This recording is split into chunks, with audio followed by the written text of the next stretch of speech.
নমস্কার বন্ধুরা, cook with ডিসিস ফ্যামিলিতে আমার সকল বন্ধুদের জানাই স্বাগত। যে কোনো শুভ অনুষ্ঠান পায়েস ছাড়া প্রায় অসম্পূর্ণ। যে কোনো শুভ অনুষ্ঠান বা পুজো পার্বণের দিনে সব বাড়িতেই পায়েস হয়ে থাকে। তাই আজ নতুন একটি পায়েসের রেসিপি আপনাদের সঙ্গে শেয়ার করে নেব। আমাদের আজকের রেসিপি ক্যারামেল পায়েস বা ক্যারামেল ক্ষীর। রেসিপিটি খুব সহজেই বানিয়ে নেওয়া যায়। তাহলে দেখে নেওয়া যাক আমি কিভাবে ক্যারামেল পায়েস বা ক্যারামেল ক্ষীর বানিয়ে নেব। ক্যারামেল পায়েস বা ক্যারামেল ক্ষীর বানাবার জন্য এখানে আমরা 1 লিটার গরুর দুধ নিয়ে নিয়েছি। বন্ধুরা, এখানে 1 লিটার দুধ ফুটিয়ে ঘন করতে হবে।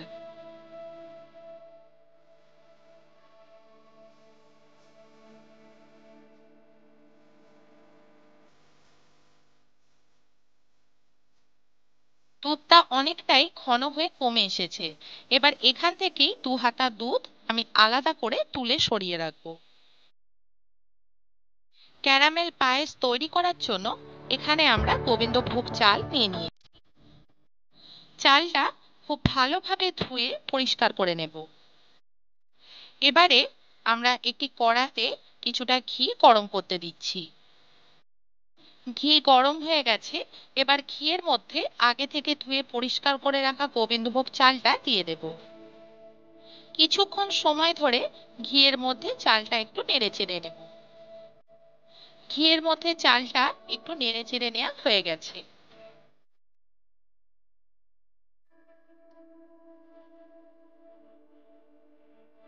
খুব বেশিক্ষণ ধরে কিন্তু ঘিয়ের মধ্যে চালটা ভাজলে হবে না। সামান্য কিছুক্ষণ ঘিয়ের মধ্যে চালটা একটু নেড়েচেড়ে নিতে হবে।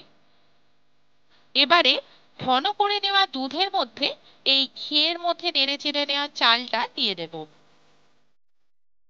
দুধের মধ্যে চালটা খুব ভালোভাবে নেড়েচেড়ে মিশিয়ে নেব। এবার দুধের মধ্যে চালটা সেদ্ধ হতে দেব।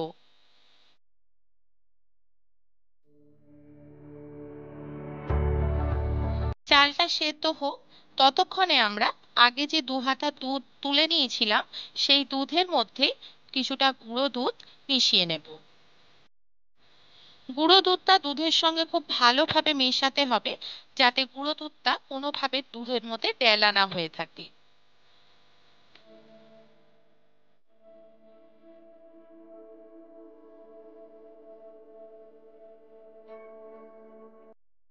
দেখুন বন্ধুরা, দুধের মধ্যে গুঁড়ো দুধটা খুব ভালোভাবে মিশিয়ে নেওয়া হয়ে গেছে। পায়েসের চাল মোটামুটি সেদ্ধ হয়ে গেছে। আরো কিছুক্ষণ পায়েসের চালটা সেদ্ধ হতে দেব। পায়েসের চালটা যতক্ষণে পুরোপুরি সেদ্ধ হচ্ছে ততক্ষণে আমরা ক্যারামেলটা তৈরি করে নেব। ক্যারামেল তৈরি করার জন্য একটি কড়াতে আমরা পরিমাণ মতো কিছুটা চিনি দিয়ে দেব। চিনির মধ্যে সামান্য কিছুটা জল দিয়ে দেব। এবার জলের সঙ্গে চিনিটা খুব ভালোভাবে নেড়েচেড়ে মিশিয়ে দেব। এবার লো টু মিডিয়াম আছে চিনিটা গলতে দেব। বন্ধুরা, মিষ্টিটা এখানে অবশ্যই আপনারা আপনাদের স্বাদ অনুযায়ী দেবেন।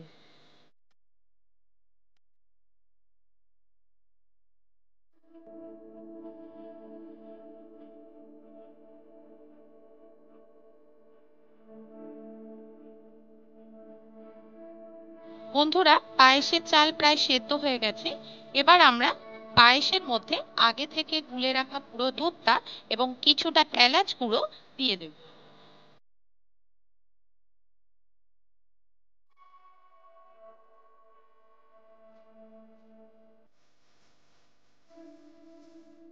এবার পায়েসের মধ্যে পুরো দুধের মিশ্রণটা এবং এলাচ গুঁড়োটা খুব ভালোভাবে নেড়েচেড়ে মিশিয়ে নেব।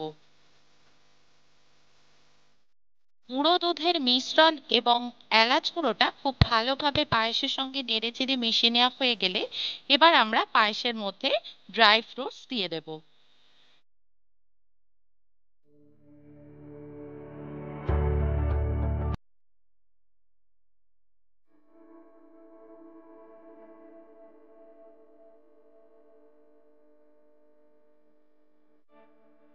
ড্রাই ফ্রুটসটাও খুব ভালোভাবে পায়েসের সঙ্গে নেড়ে চেড়ে মিশিয়ে নেব।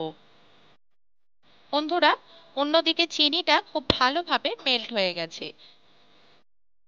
যতক্ষণ না চিনির রংটা একটু চেঞ্জ হচ্ছে, ততক্ষণ আমরা চিনিটা খুব ভালোভাবে নাড়াচাড়া করব। বন্ধুরা, দেখতেই পাচ্ছেন চিনির রংটা আস্তে আস্তে কিছুটা চেঞ্জ হচ্ছে। ক্যারামেল তৈরি হয়ে গেছে। এবারে এই ক্যারামেলটা পায়েসের মধ্যে দিয়ে দেব। এবার পায়েসের সঙ্গে ক্যারামেলটা খুব ভালোভাবে নেড়ে চেড়ে মিশিয়ে নেব।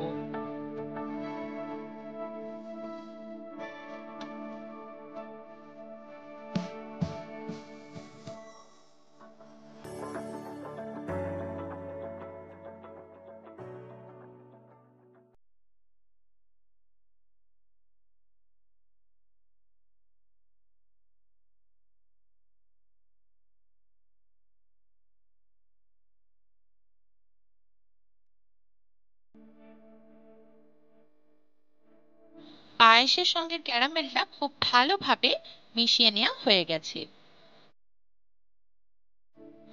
পায়েসে আরো একটু এলাচ গুঁড়ো ছড়িয়ে দিলাম।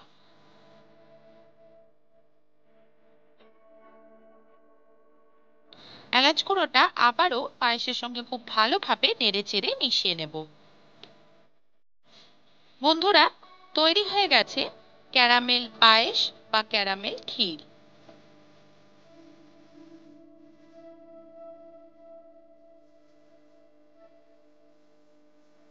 এবারে একটি পাত্রে কিছুটা পায়েস তুলে নিয়ে পায়েসের ওপর থেকে কিছুটা ড্রাই ফ্রুটস ছড়িয়ে পায়েসটা পরিবেশন করব।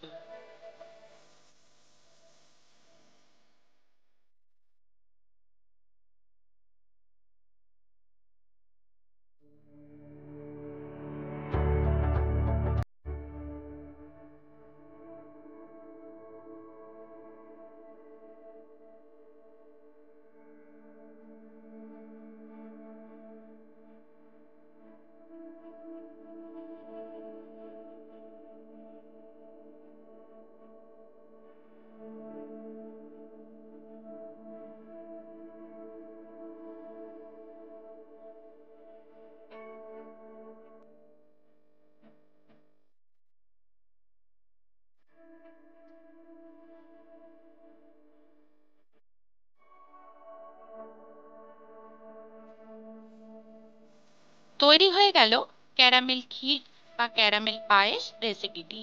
বন্ধুরা, দেখতেই পেলেন মাত্র কয়েকটি উপকরণ দিয়ে কতটা কম সময় দুর্দান্ত স্বাদের এই রেসিপিটি বানিয়ে নিলাম। রেসিপিটি খেতেও খুবই সুন্দর হয়। বন্ধুরা, রেসিপিটি আপনারাও এইভাবেই আপনাদের বাড়িতে বানিয়ে দেখবেন। রেসিপিটি কেমন লাগলো কমেন্টস করে জানাবেন।